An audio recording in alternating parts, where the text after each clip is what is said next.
Saudara Zahid boleh bagi pandangan sedikit mengenai kenyataan Naib Presiden PAS Datuk Muhammad Amar Nik Abdullah yang mengatakan bahawa kedudukan Tun Mahathir di dalam Parti Bersatu yang menyebabkan PAS tidak boleh meneruskan perbincangan mengenai apa-apa saja jenis kerjasama dengan PAS. Pertama sekali saya ingin mengucapkan jutaan terima kasih yang tidak terhingga kepada Nik Amar, Naib Presiden PAS atas kenyataan ini. Yang saya yakin kenyataan ini lahir daripada seorang pemimpin yang berjiwa tikus, yang sangat dengan dendam kesumat, yang saya rasa dia merasa diri dia sangat hebatlah dapat menghentam Tun Dr. Mahathir Mohamad. Kenyataan ini sebenarnya tidak mengundang apa-apa manfaat dalam usaha untuk menumbangkan UMNO dan Barisan Nasional. Dia sedar benda ni. Lalu dia terus juga bercakap mengenai Tun Dr. Mahathir Mohamad dalam keadaan dia tidak cuba untuk merapati dan mengenali Tun Dr. Mahathir dengan lebih dekat lagi.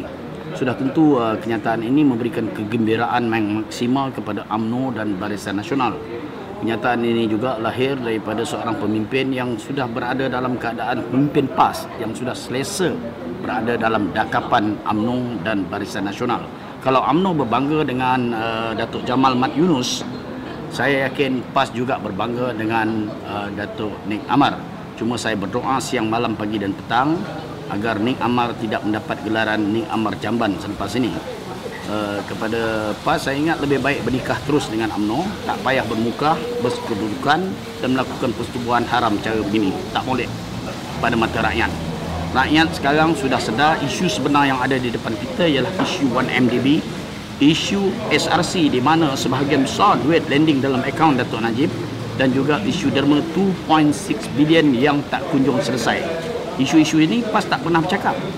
Isu ini isu rakyat yang boleh digunakan untuk menumpaskan UMNO dan Barisan Nasional senyap 1000 bahasa. Sebaliknya sentiasa mencari kesalahan dan kesilapan Tun Dr. Mahathir Mohamad. Tun Dr. Mahathir hakikatnya 22 tahun telah menjadi Perdana Menteri dan berjasa kepada negara ini. Berbanding dengan Nik Amar, takat Kelantan pun tak lepas. Sekian, terima kasih.